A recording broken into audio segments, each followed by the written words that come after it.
to another Monday. Hope that whether you are, if the weather is nice, you're not freezing to your butts, and you have power.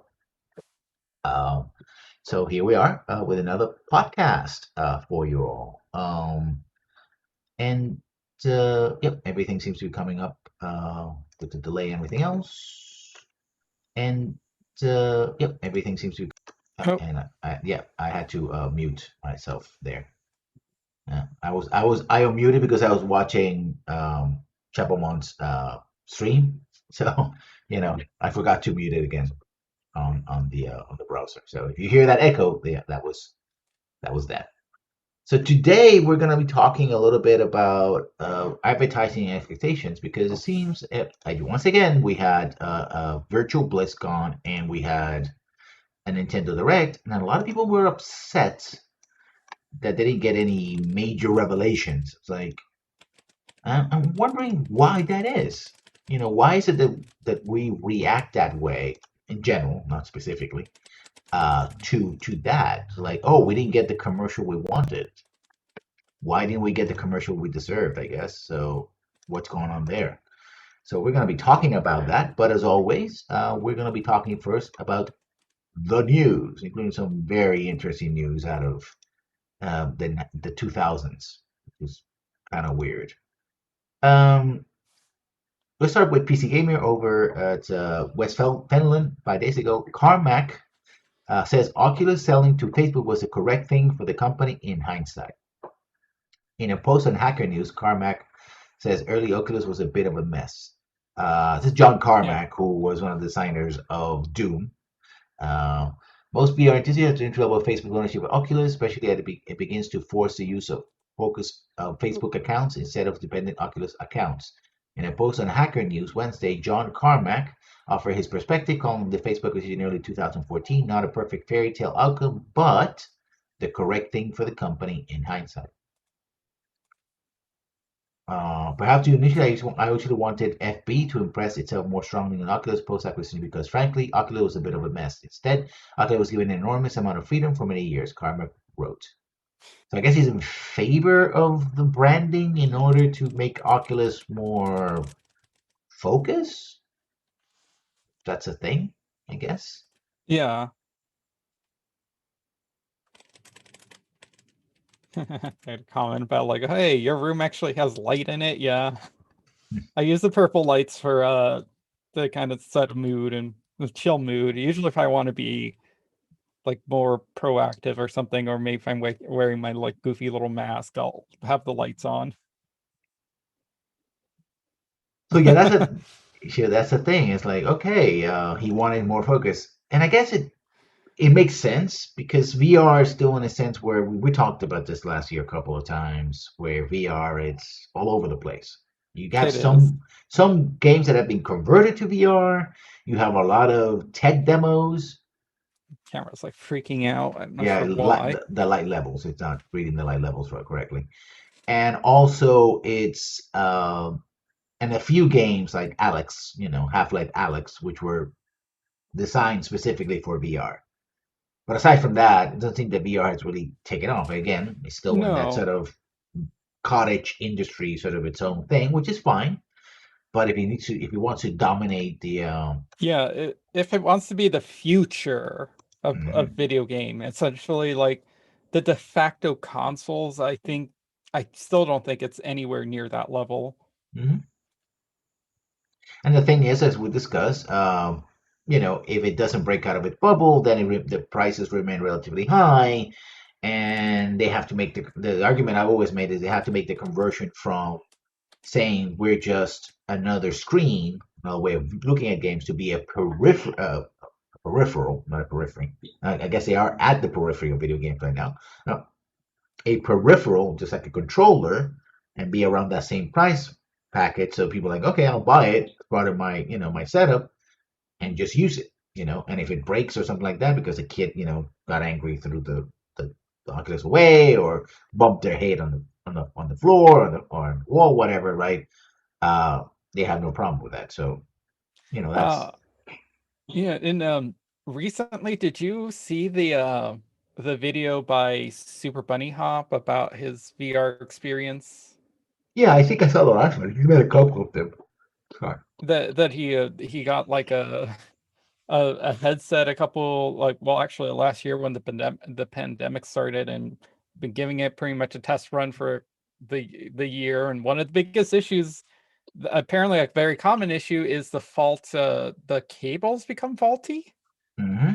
like they wear down over time and you have to pay.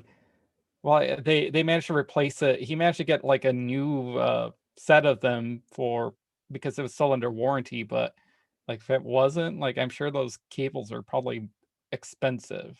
I mean, they have to be high data cables in order to maintain, especially if you have to move around as well. Right? That's one of the reasons why they wear down because you're constantly pulling on them, right? It's not like this. Like this costs about what, 40, $50, and you get a couple. I mean, you have a range between, say, your headphones that are under $100, which are perfectly fine but not great, and then over $100, which is like, okay, this is like the high quality stuff.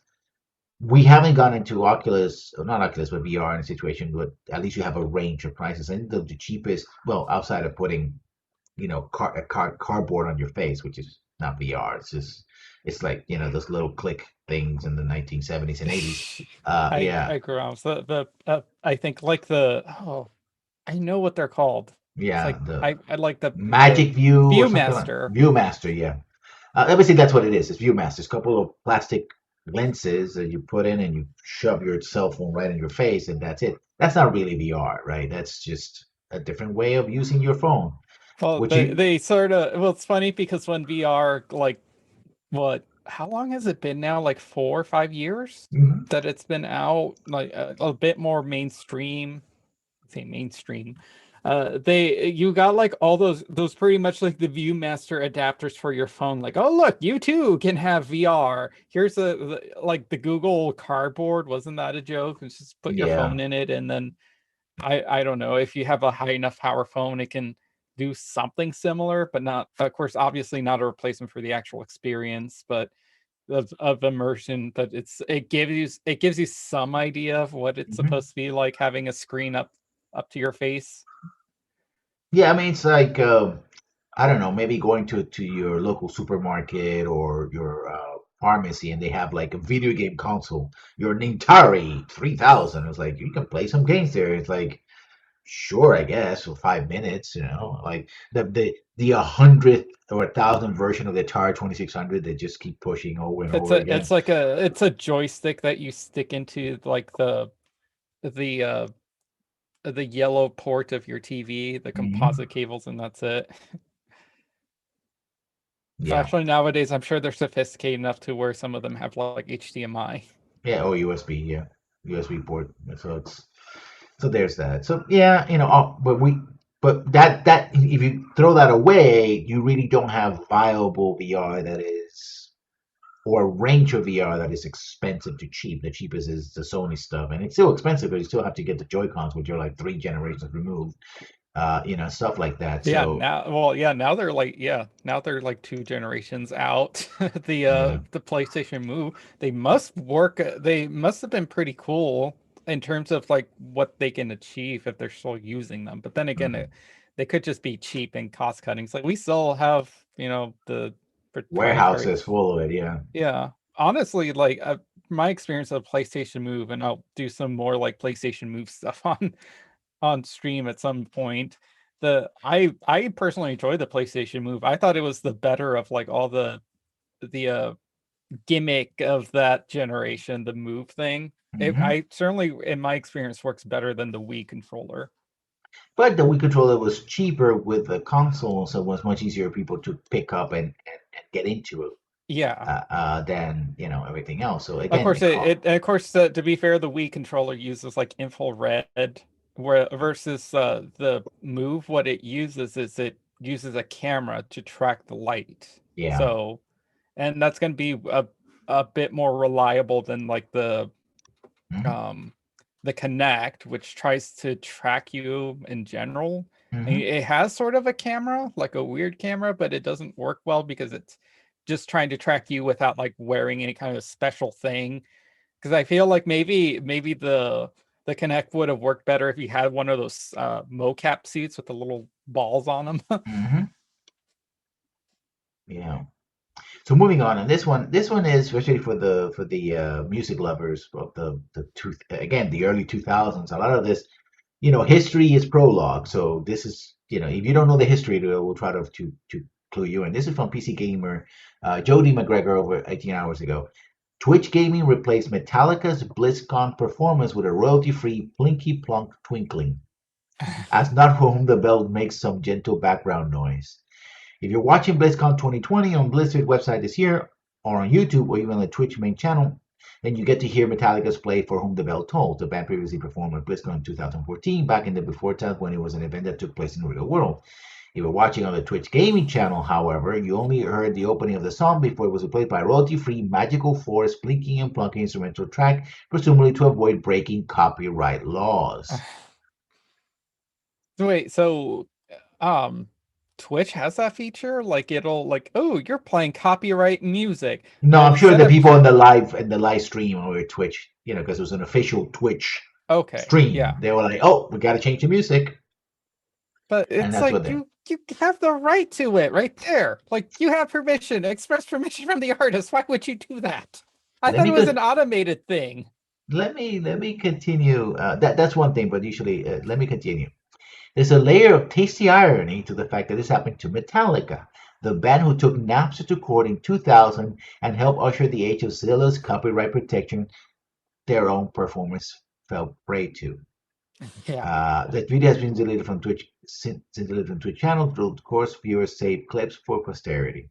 But people don't know that in the 2000s, when the internet was going through, first the first there was a tech crunch or collapse of the 1990s to the 2000s that was carry over because there were a lot of promises made about The what .com bubble. dot-com bubble and what you could do is like, yeah, you had the websites or 1990s website design, uh, but you didn't have the infrastructure. You didn't have high-speed modems and the computers. Most of the stuff was dial-up because telecom companies had now switched to broadband, early broadband, especially with they were using copper instead of fiberglass. Yeah.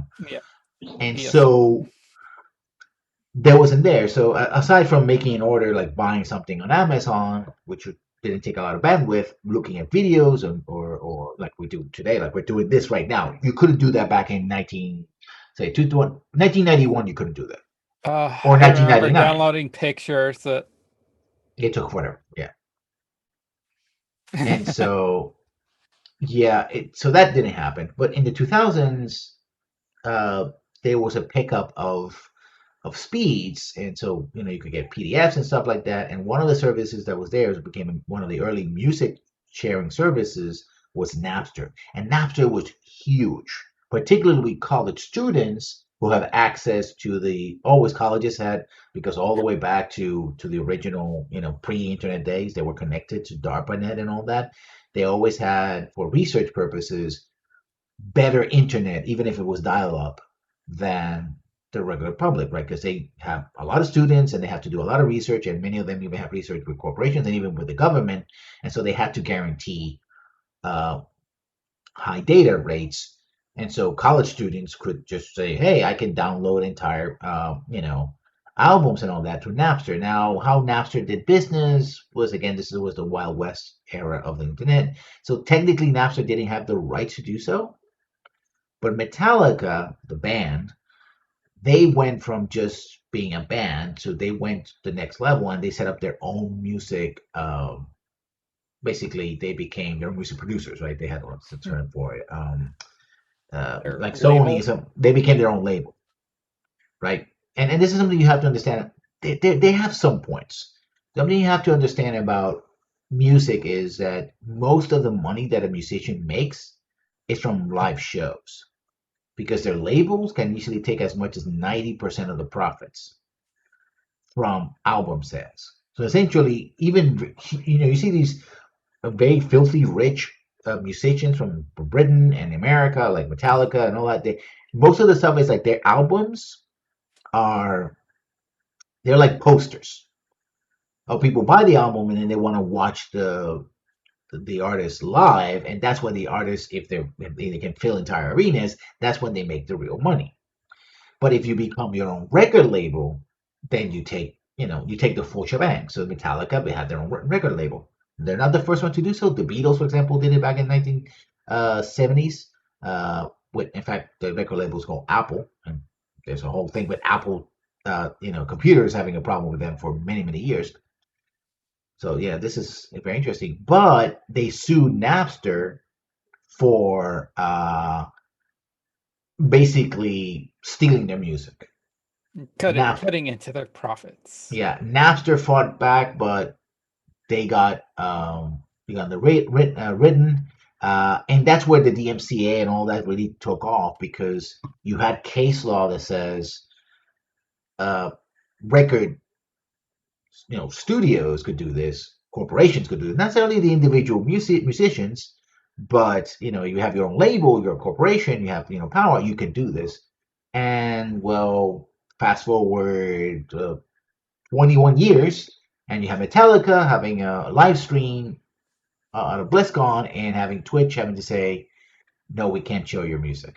But we still want the views, so we're going to change the music so that it's something else. It's very fascinating. Google Napster. Sure, I should have put the link to that on a PC Gamer article. Yeah, that's so weird because the isn't the whole stipulation about that being that you don't have permission to use it. Like it's either something that you're creating or something you have express permission for. Like how Because you have DMCA bots, basically. yeah, but you think something big like that would get like the permission to do to not worry about that. Well, the thing is, the bots don't care. The bots automatically just go and take you down and start making strikes. Yeah, The thing automated, you know, and you have a lot of people who have a lot of bots. It's like what's it? When people sue maliciously, like the people that are, they for example patent trolls and that sort of thing. They don't own the patent, but they just want to sue in the hopes, and they sue as many patent holders as possible, so they can just one out of 100, one out of 1,000, somebody's gonna say, okay, fine, whatever, we'll pay you to just leave us alone, right? And this is not even paying. This is just people, everybody, like radio stations and broadcasting companies, everybody who has these bots, and they just sort of let them out into the wilderness, and they're basically swimming in the algorithms of YouTube and Twitch and stuff like that. And the only way you could do that would be to cancel all bots. But Metallica doesn't want to do that because they want to have the bots on their as a label on their side to make sure that no one else does it. Because if they suspend the bots, then even for a little while, anybody on Twitch could, you really want to make the radical change. It's like no bots on Twitch. We first have to kind of hunt them down and try to, yeah, but okay, so the bots aren't on YouTube side or the platform holder then. That's what I thought those bots would do. The DMCA bots were sort of a thing that was integrated into. No, the bots basically are like they're bot. They're like an electronic version of starting in the ether, watching YouTube constantly processing, constantly doing searches. Because I've been sort of testing that out with some of my streams, like playing freeze pop music and seeing like if any of their music has like bots. So far I've encountered two, and of course the big one, which I should have seen coming, is the one that I think most people have known them for, that stupid Guitar Hero song, Less Talk More Rock. Honestly, I think that's like one of their worst songs. Apparently that's what people enjoyed about them. And there's a bot for it. That was like a major one. One of my videos didn't get like a strike, like a copyright strike, but like a like, oh, you can't monetize this because this small section of this video has this music playing. So it's like, okay, I'll just trim that entire out. I wasn't saying anything there. Yeah, the miracle sound Gavin Dunn has had a lot of problems with that, and all the musicians. So, and of course, one of the things it does, it actually forces you to go to things like Spotify and stuff like that. And Spotify kind of is now acting, or has been acting for a while, like a record label, in which they pay little or nothing, right? And similar situation over at Amazon Podcasts. The guys at Space Dock had a big problem because the Amazon said that they pay, I think it was a 40-30 split, depending on if you're exclusively assigned with them or not. But it really turns out that if you're not exclusive with them, which is kind of dumb, you want to be in every platform, then you get paid as little as 14%. Yeah, so like Freeze Pop did a Kickstarter a couple of years ago for like their next album, which just dropped the last year, was towards the end of last year. They in their video they're like, "Oh, like we don't have any money to make a new album." It's like, "Hey, there's like the future, that's the future." It's like they're streaming music. It's like this is gonna like fund us and no way screw over like streaming doesn't definitely screw over the artist. It's like we got a check for almost $3 and it's literally show a picture of the check and it's like less than $3. Yeah, It's so it's what it is. Yeah. So I think I always tell people it's like if artists like there's Bandcamp, like I've heard good things about Bandcamp, but granted I'm not entirely sure like Yeah, how that the works. problem is there's a lot of options out there, but it's like YouTube, right? Or Twitch, right? There's a lot of options to Twitch, but none of them are as popular as Twitch. There's a lot of options to Hmm. YouTube, but none of them have the reach of YouTube, right? So it's like you can just spread yourself across the internet to all these obscure sites that nobody watches, hoping to be get some, you might get lucky, maybe get a small audience going one side, and then maybe funnel them to say, I don't know, your particular website, something like that. SF Debris is one of the Sci-Fi Debris is one of the people who have actually managed to do so. Or you can just go with YouTube and hope for the best, right? Um, and it's one of those Yeah. things where even if you are in these other websites, because of the presence of YouTube, their policies tend to shape the policies of others as well. So Yeah. there's that. So like funny thing too about that, like my other like little copyright thing. I mean, I think most of the videos that have copyrights on my channel is the Digimon stuff because it's toy and toy's notorious for that. And then the funniest one is this let's play I did of an adult game where I heavily censored it, like just went in there and pasted stuff over like the naughty bits. There's some of the tracks in there like I there's like a jazzy track that I think it's supposed to be like like loyalty free or something or copyright free maybe or maybe it is like a license thing where you buy it and then you get to use it or maybe which I'm like I wonder if like uh, this I won't get into it but like if the maker of this game actually like got that license or are they totally not using this music appropriately, but it's like, okay, sure. You claim my weird adult let's play that's poorly read out and stuff about gorilla men. I So mean, now I find it humorous that a bot like some bot like I had to sit there and watch all that I mean, video. they don't actually watch the video. What they're looking for certain markers in the video, right? And where there's Yeah. audio tracks, and they have a bunch of scripts for that. So that's how usually it works. I know people who actually said, "Oh, hey, I commission music or I bought music for my videos," and it still Yeah. gets it gets It still gets struck. struck by like wherever like you buy the licenses for some licensed music and then it still claims it because then you have to tell it, no, look, I have the license here. See? Mhm. So there's that. Going back to say the next piece of news, and we're completely not going political here. Talked politics a second ago. Uh, No politics here. this is from Polygon. This was on February 15th, so next week, by Charlie Hall. 6 days in Fallujah, quotation mark, scare quotes, not trying to make a political commentary, creator says. An interview with the political Iraq war shooter. Now, I could read you the article, and I'm going to put the link. So people who might not know what this is all about. This was a game that was went out in the mid 2000s, shortly after it started supposedly going to start development. It got well underway in development shortly after the Second Battle of Fallujah, what happened in 2004.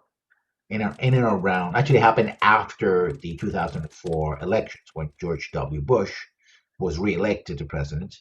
Um, and it is part of the the American invasion of the war on Iraq, right? And at the time when they announced that they wanted to do this, a lot of the families, especially the Marines who were involved, protested because said, "Listen, you know, you're talking about you're not dramatizing something. You're creating a video game where players are going to play Marines and going to treat this sort of like a toy, like a fun experience. Go shoot up the insurgents with your carbines and fight it out in Fallujah, right?" And most of the game was made, but eventually I believe it was Konami who said, was a distributor said, we're not gonna, we're not, yeah, it was Konami. Originally announced in 2009, the game was developed by publisher Konami due to the objections of the families of serving members killed during the Iraq War. They actually never asked the people in the city or their surviving family members what they thought about this. So, you know, by serendipity, I suppose the families on the other side of this situation were like, yeah, no, we don't like this. But there's being a push now uh, to really put this game back on. And in this interview, uh, basically makes a statement that is not political, uh, which is dumb. So It's just dumb. so it's so weird that I guess like so let's just say they're total let's just take them at face value. They don't want to say anything political. So but the fact that like you would I guess take a scenario or something that a highly publicized battle or any kind of event, anything tangentially related to something that's really political charge, try to sanitize it for a market to make a profit out of it, and especially as a form of entertainment, it just kind of seems disgusting. Especially if like you have no commentary, like you have nothing to say. You just we don't try to make a shame images. But Yeah, okay, so then what are you trying to say? I Is it mean, art? the thing No. is, the simple political statement is who are the good guys and who are the bad guys, right? Who is your player character going to be? Who is your enemies are going to be, right? And if you put you in this, if you put you in the sense of say the insurgents, you're making a political statement that the Marines are the ones who are in the wrong because they're coming to your home to attack you. And if you put yourself in the eyes of the Marines, and you're gonna go get the terrorists, right? Get the bad guys who are in this town or this city.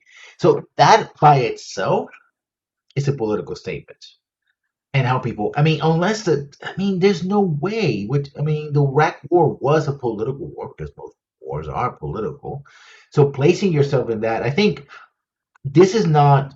Oh, until recently, in the last 4 years or so, maybe, World War II was seen as apolitical because people I said, was okay, the Allies are the good guys, the Nazis, and the I Japanese are the I bad was guys. I was about to bring out the crack out the a whiny gamer's voice. Yeah, but uh, what about World War II? How come it can't be a franchise of World War II? Are you saying that World War II is political? Yes. Yes, it is. It is political. Like it's Yeah, just the reason why you don't have a problem with it's because it's you agree with the way it's being depicted in your political way. Because well, I hope so. I'm sure there's people that don't. They're like, "Ew, yeah, why are the Nazis painted as a bad guys? They just want to defend their home from like foreign influences and protect the more dog whistly yeah, BS nationalism and stuff." yeah. Internationalist, communist, They were just trying to provide conspiracy, for their country by invading to, trampling on the rights and of existing for to of other people. and their own. Yeah. So yeah, it's the thing that the industry is obsessed with not being painted into a corner. It's like if you're gonna not want to be paying the content, then don't make a game like this. Don't even float the idea. Either that or it's just such a horrible lack of self awareness that it's using a very cowardly move. It's like the creator slash author is dead. Like don't judge me, judge the work, right? It's like, oh, we just made this stuff. And like, yeah, it's like saying I just took a dump in the bathroom. Like I just shits. I just went and pissed. That's it. Right? It's not Yeah. the same, right? Do you imagine like does it Jaeger Jaeger development if they came out and said spec up the lines, we're not trying to make a political statement out of that. It's like, what Actually, the hell you are? the deliberate statement they were trying to make was not about war in general. They were trying to make a political statement about video games depicting war, right? Yeah. And whether you believe that was successful or not, and they did it But well, at least, I mean, even then, there's still a political slant to it. The way things are depicted, like yeah, the Americans USA, being, go. but at the same time, eventually the Americans turn out to be the bad guys, and Yeah, sort of. Uh, America's bad. Oh, she's just game saying America's bad. Oh. so yeah, there's always going to be a political, there's a certain worldview, and that worldview always. Let's put it this way: when you present any piece of art, you make a statement. You're making a statement about the world as you see it or wish it were, and including that, it's politics, because politics is part of the real world. So there you go. Talking about less So, offensive politics. Oh, sorry, you go ahead. I just pictured this like a market research study. So let's have like two guys, like two, and we won't for the sake of like of making it gay, just like two bros, like two totally straight bros in a gun, and they just play this cutscene where they're like bantering and stuff, and it's like, oh yeah, that looks cool. And then it's the exact same cutscene, same thing, but like the only difference is like the cutscene, the animations, like one of them puts a hand on their shoulder. I'm triggered. It's like, oh, you're trying to make a political statement about toxic masculinity, homosexuality. Too political. Get that hand off of that off of that man's shoulder. Don't clap the bro. Don't clap the bro. Yep. Yeah. So talking about one, I guess, less obvious political statement, but maybe always a statement about capitalism in its own way. Niantic announces bonus Pokemon Go event after players in let in free for the Kanto Tour by John Walker. Saturday saw one of the biggest paid international events Pokemon Go has hosted, the Kanto Tour, costing a not cheap $11.99. It was a celebration of the 25th anniversary of Pocket Monsters, which the hit mobile game going back to series origins for a 12-hour celebration of OG 151 Pokemon. That's be the first 151. Except they accidentally let some people in for free. Reports seem to indicate, thanks to Eurogaming, that this was first discovered after the international start time at 9 a.m. and swept through New Zealand and Australia. Not caught until the rampant time wave has spread halfway around the world, leaving a lot of people who forked out a fair amount of or a single day's play a little cheesed off. As a response, Pogo creators Nancy Rounds a yet detailed bonus event for those who paid for play to try to make up for any hard feelings. I guess. But I want to put a pin on this because it kind of fills in what we're going to try to talk about a little later soon about being advertised to and what we expect. Why are you angry that people got it for free if this wasn't a deliberate thing, right? It was just a mistake, and the people who got it for free were not trying to cheat the system, right? If that was the case, I would get angry. But it was just a mistake. That was like, but there were other issues included rather tiresome peer where the game could only allow players to use local raid passes when trying to enter remote raids, which certainly didn't win me any favors on Poker Raid. Plus, the other was a lot of lag on the app with millions of extra people all at once. Now that is a reason to get angry. That you paid for that and you still got some bad service. Yeah, didn't they have the first time they hold like a major event, wasn't that an issue as well? Like the Yeah. whole like every since the network service, the cell services were probably overwhelmed. Hmm. Yeah. So it comes down to that whole like it comes down to that same argument, like, oh, Well, I didn't get mine. It's the whole like argument when it comes to like student debt, um, Exactly. Yeah. student debt forgiveness and health insurance. Like, oh, but I had to pay. That wouldn't be very fair if you started making it for free now. Hmm. The argument most people say it's like, oh, well, we can't come up with a cure for cancer now because it's unfair to all the people that have already died of cancer. Yeah. Uh, so there's that.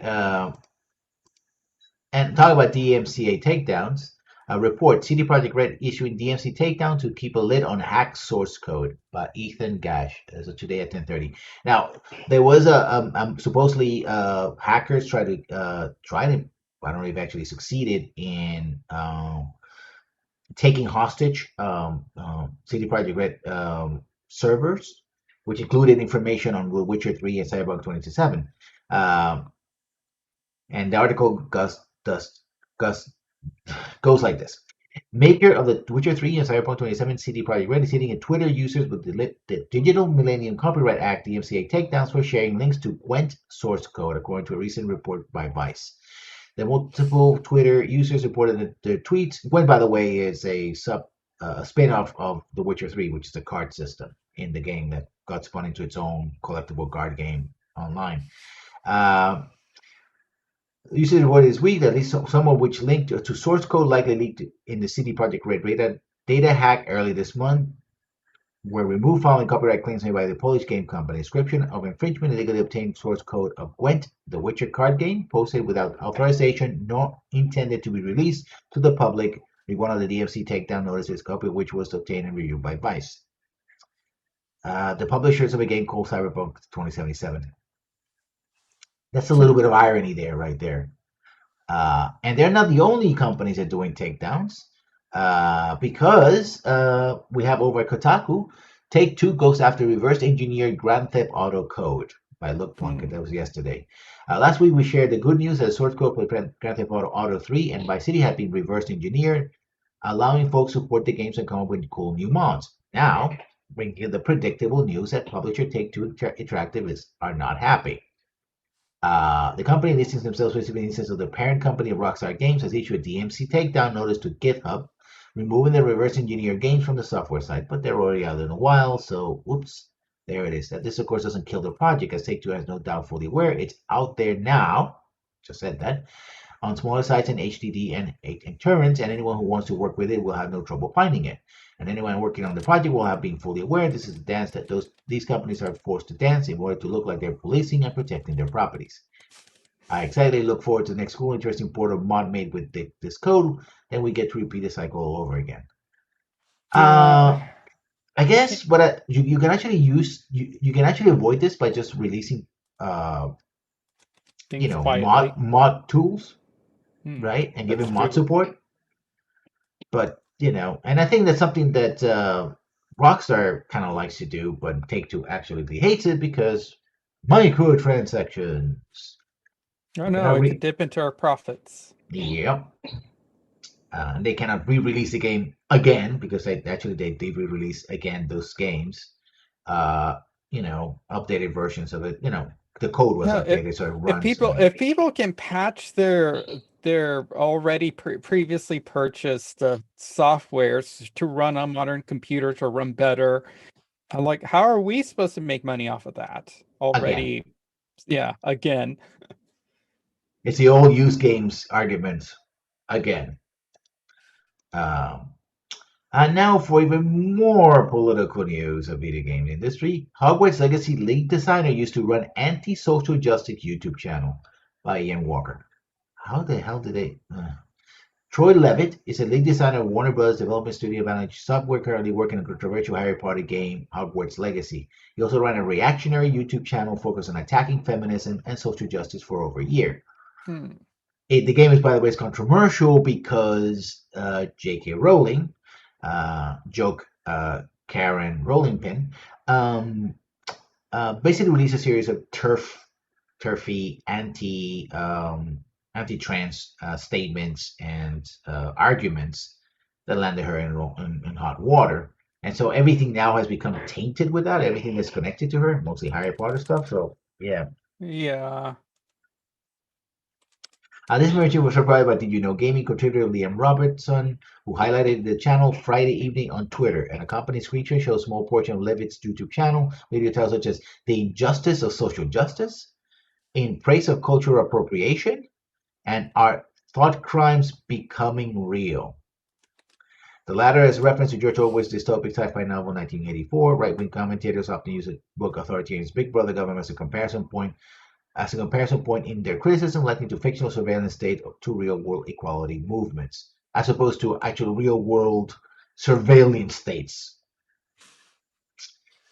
The ones that can actually flood the internet with bots to lock down things. Wow, yeah. Among Leavitt's other videos, a lengthy defense of both John Lasseter, the Pixar co-founder who left his position in Disney in 2018 for allegations of sexual misconduct, and Nolan Bushnell, the Atari co-founder who Kotaku reported fostered a toxic work environment for women. In some of his videos, Leavitt expressed support for Gamergate. And it goes on. Leavitt expressed support for Gamergate, a movement that fosters harassment against women and other minorities in the gaming industry, and criticized Anita Sarkeesian's stroke of women's here as an uninformed fringe position. Leavitt discussed his opinions on Gamergate in depth during 2018 interview, saying Gamergate, while painful at times, on the whole proved to be a good thing. I wonder if we're going to hear about lawsuits coming out of Avalanche Software in the future. Like, I see a Jason Schreier article coming out of Forbes saying, "Oh, did you know about Avalanche Software? Because I got a doozy for you." I was going to say, I'm sure everyone in the industry did and does. But yeah, I was about to bring up all roads seem to keep leading back to Gamergate. And honestly, as awful as Gamergate was, I think it's one of those horrible things that it's a good thing it happened. I think it came out. Things are for the better because of it. It's awful as that sounds to say. Like, honestly, I don't think if it wasn't for Gamergate, I don't think I'd be as, I guess, woke, to sum it up, as I am now. That's a reaction, yeah. But here's the thing. The final paragraph, which I think I'm going to have to make a little correction on Kotaku. Video games are made by massive team people with vastly different backgrounds, viewpoints, and opinions. Okay, fair enough. Even as lead designer, it's very unlikely Leavitt has single-handedly infected every aspect of Hogwarts Legacy with an anti-feminist agenda. That said, it is obvious white folks might be weary interacting with a game developed by someone whose beliefs adapted from works that have been sullied by the creator's own bigoted worldview. Harry probably may not be a personal cup of tea, but I feel those who have seen something they share grew up and become such a minefield of intolerance. There's also the fact that he's lead designer on a big project for Warner Brothers. He's the boss, which if he has these views, I don't think that is a very welcoming work environment. That's the part I'm worried about. Yeah. Yeah. Like I just said, it's that's what it is. More DMC takedowns. Rock and roll racing music might get Twitch streamers in trouble by Sykes Weising over this was over Kotaku last Saturday. Yesterday, Blizzard released a collection of studio classic games, but the studio also gave a warning to those looking for a stream one of the games, Rock and Roll Racing on Twitch, turn off the music, all of it.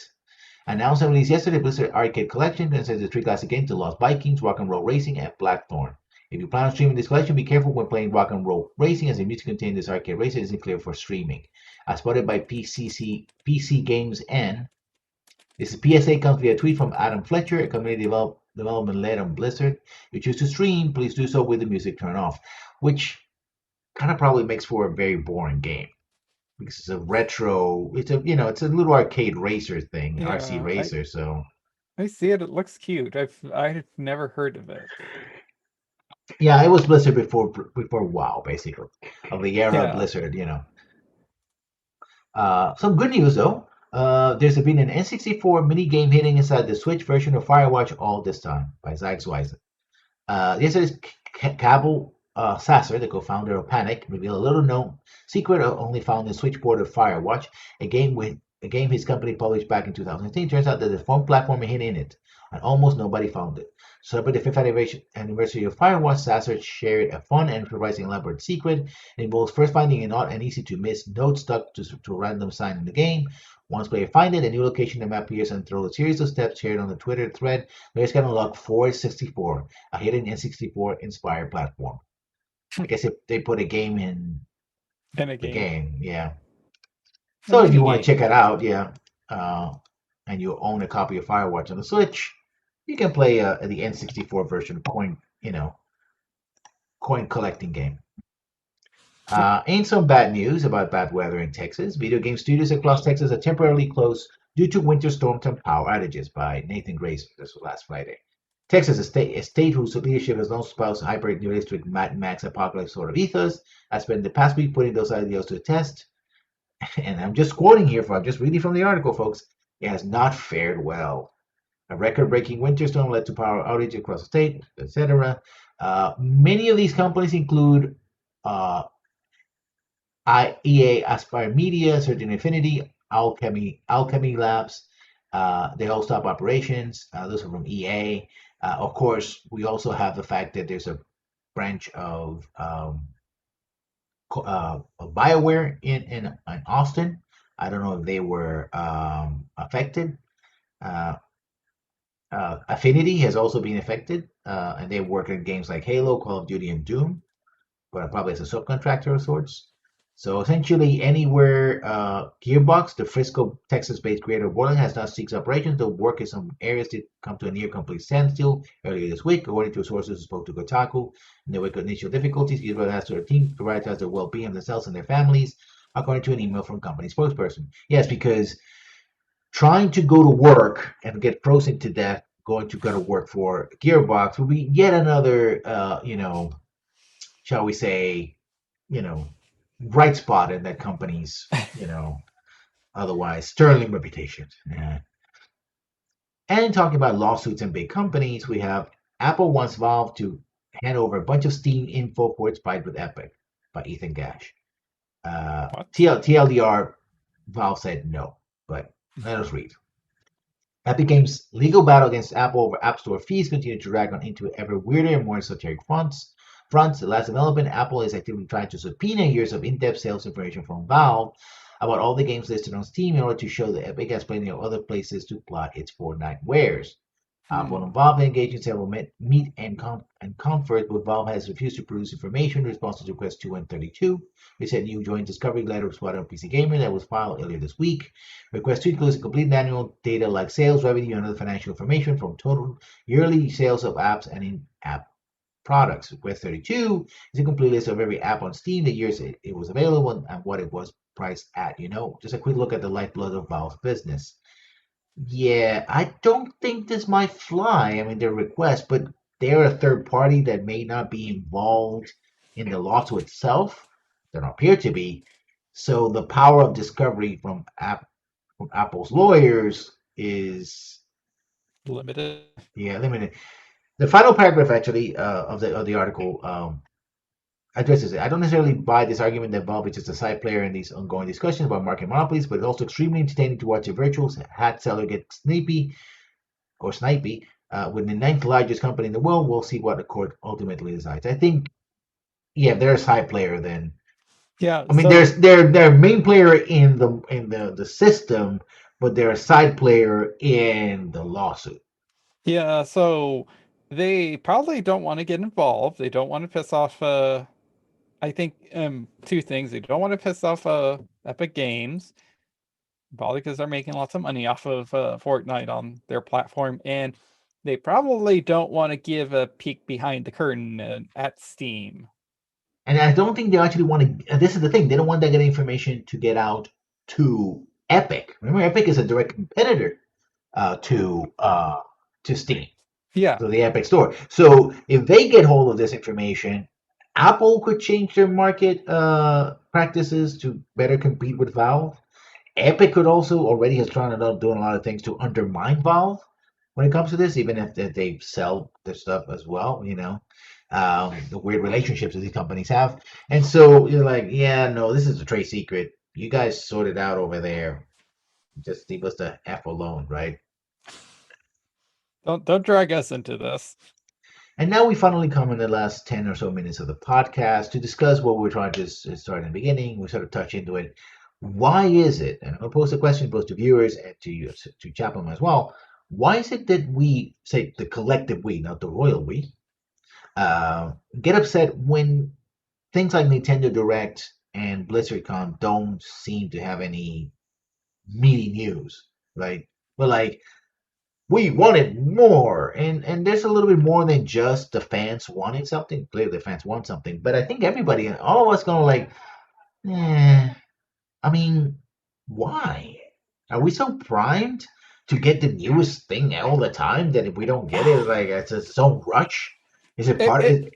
It's part of the cycle, of course, but So maybe it has to do with conditioning, the way the game industry has conditioned us. We've talked about this before, like you can only get so hyped before it's all downhill. Like you hmm can't, if you overhype something, then you kind of condition your audience to expect always more and more and more. And when you don't reach that, then there's backlash as to why you didn't do that. Now I believe Jim Stephanie Sterling was mentioned it in their latest video that about like how people were upset over no like meaningful announcements in the Nintendo Direct or something. So I think that that's twofold. It's like I think it's fine to be disappointed when you've heard of something, you have something to look forward to, you really want it, and you want to know more about like, hey, what's the state of this project that I'm really looking forward to, and then you get disappointed that you didn't hear anything, or maybe you didn't get enough as much information as you were hoping. That's one thing, but like to be upset over something, and and so I believe this isn't the first time there's been anger over the Nintendo Nintendo Direct was. Directs. Like I feel like the last major one was something similar. Like they were kind of like, oh, this Nintendo Direct was pretty much nothing. Like there wasn't Yeah, but anything big. the thing was that Nintendo has done a lot of things and they can be shady as well. Big surprise. But when it comes to Nintendo Direct, they tend to be pretty straightforward. They're like, listen, this the last one was a third party announcement, so it's like none of the first. You're thinking about the next Mario game that's a first party game. We're not going to be talking about this. And in fact, in the last Nintendo Direct, and it's in the Stephanie Sterling. Congratulations, Stephanie, by the way. Uh, um, Making progress there. We all appreciate to see when people blossom into their own selves and whatever stage of life you are. So more power to you. I know things are in flux, so keep us updated and we'll make the corrections accordingly. Okay, thank you. Anyway, back to the subject at hand. Yeah, that it was. They basically said, "Listen, you were expecting something like this. No, we're very sorry. We don't have any news for you, but of course we'll update you as soon as possible." Right? They're being considered because in BlizzCon, in a way, I mean, I can get some of the anger of BlizzCon because they've done some of these tricks before, like, oh yeah, we're getting the next Diablo game And on it's a mobile. mobile, and we're Yeah. like, and don't you own a phone? And it's like, you son of a bitch. I mean, I can That get that so immediate reaction, but yeah. when Nintendo's telling you, hey, listen, this is what we're offering. We've been straightforward with you. We have like 4 or 5 Nintendo Directs a year. We're keeping you up to date. And people are like, but I want my next Mario game. It's like, well, we'll tell you when we tell you. Wait, didn't they just put out a Mario game or something? Yeah, they're gonna with Mario Golf. Um, Oh no, I mean it involves a giant Bowser and yeah, I don't know. I'll have to check, but yeah, but yeah. like yeah, so that's the thing I don't quite understand, because it's not like Nintendo was like hyping it up like, like, oh hey guys, we have our Nintendo Direct, you better come in and stick around and be in the audience, because you're going to be blown away at the announcements we have, and then it turns out to be nothing. It's not like they did that. Like, and that's what I don't understand, why someone like a company like Nintendo, has that happen, but like someone notorious for doing crap like that, like Kojima, like, and that's an individual person, not a company, like hmm does that crap, like, oh, announcements, maybe I'll say something, maybe I won't, and it turns out to be pretty much nothing. but then but the people eat it up. I don't understand. I guess because it's the It's brand, right? quirky. It's yeah, he is the auteur, right? He's expected to be like, oh, it's just Kojima being Oh, Kojima. I'm a wasky little rabbit, and Yeah, I treat you. But Nintendo is supposed to be like the serious gaming company that is going to give you exactly what we expect because of course they are, right? They have a reputation to uphold, and of course they have to give us whatever next we think is, the Bowser shitting, Yoshi X game that we're expecting. I don't know, I mean, I love the Switch and I do love Mario. I haven't played it for years, but still. And I think let's go back to the cycle, right? We talked about the cycle before, and one of them is hype. And as predicted, this is sort of part of the backlash, right? That you hype people, and for decades, really, E3 and all that. And now, especially with the pandemic, people are just, they gravitating to, okay, this is a thing that is new and it's sort of normal that you get your games and you get to play them and part of your normal life. And when that gets interrupted, it's like, oh, but you were my only hope, I guess, for entertainment and sanity. Like hope, maybe, or just Yeah, something it's like a cope, and distraction. also I think also it's a lot of copium. A lot of let's be honest. If you guys get angry with me, I'm gonna have to say this. A lot of us collectively in the video game industry run on copium, Yeah, right? that's honestly a lot of us play video games as an escape. That's why you get those arguments of people like, "Oh, why are you putting politics in my games? I don't want to be reminded of that when I play.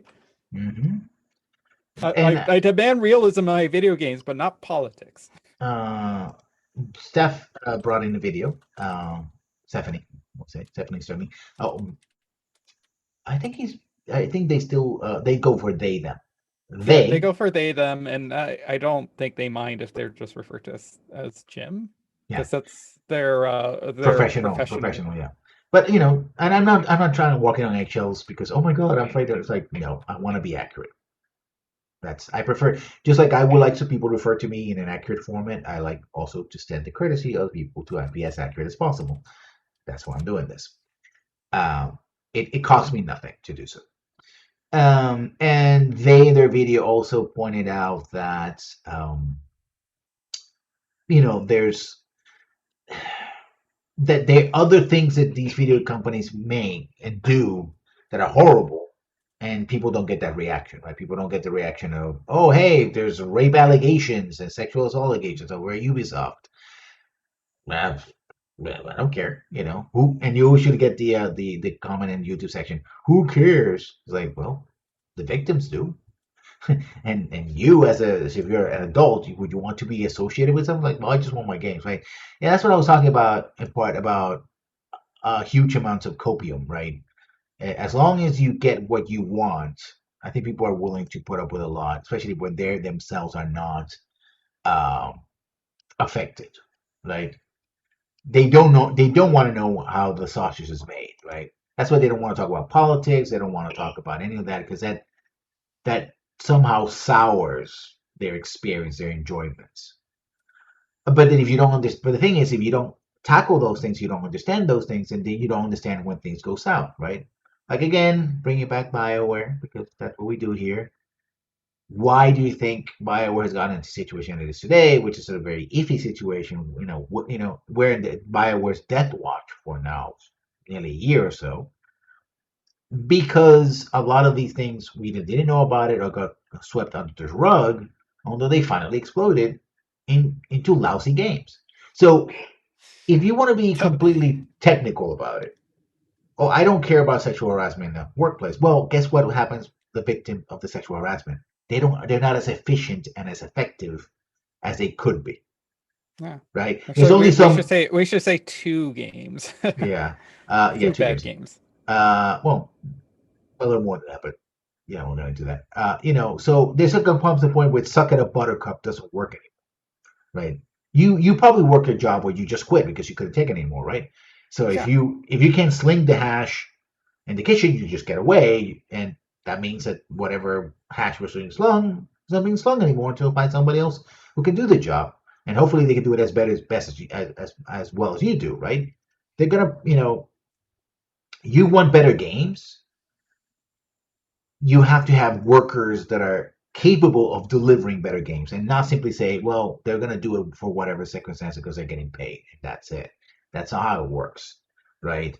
Um, these attitudes, these situations are actually hurting the games that you love. The glitches, the bugs, the constant patching, part of it, probably, we don't know how much percentage wise, comes from the fact that there's some problems in the industry. So getting angry about that is just as vital, at least in my opinion, as getting angry whether or not you got the next, Super Mario Adventure or something, right? Or an announcement too, and it's Yeah, just an announcement.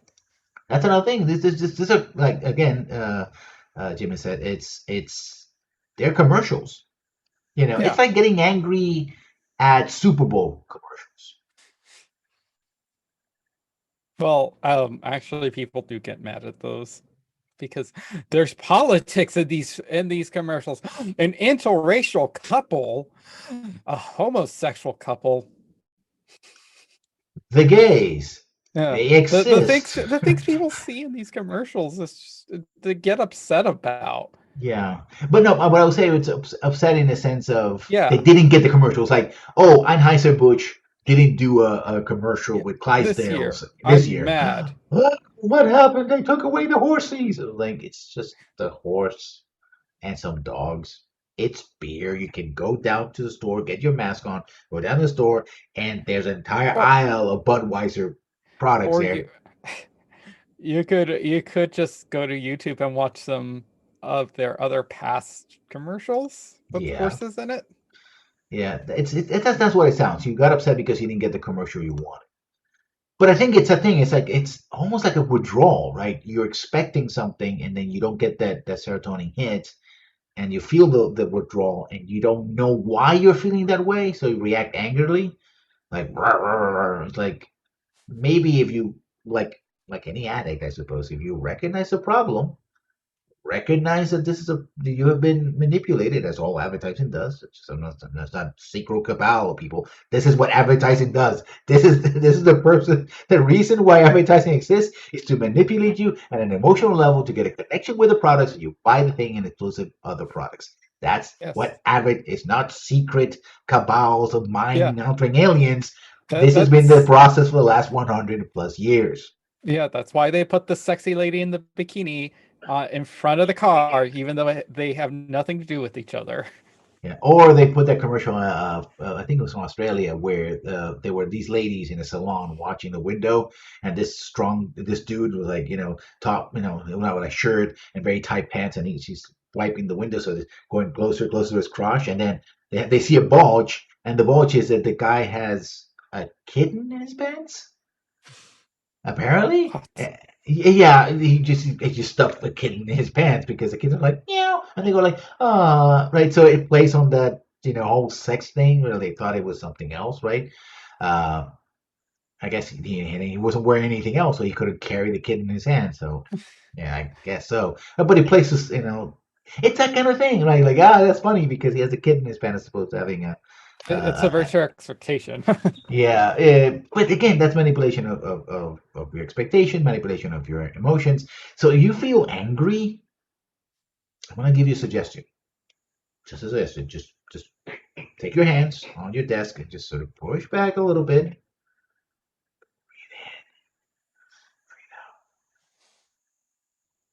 and then go back and it's like, okay, what really happened here?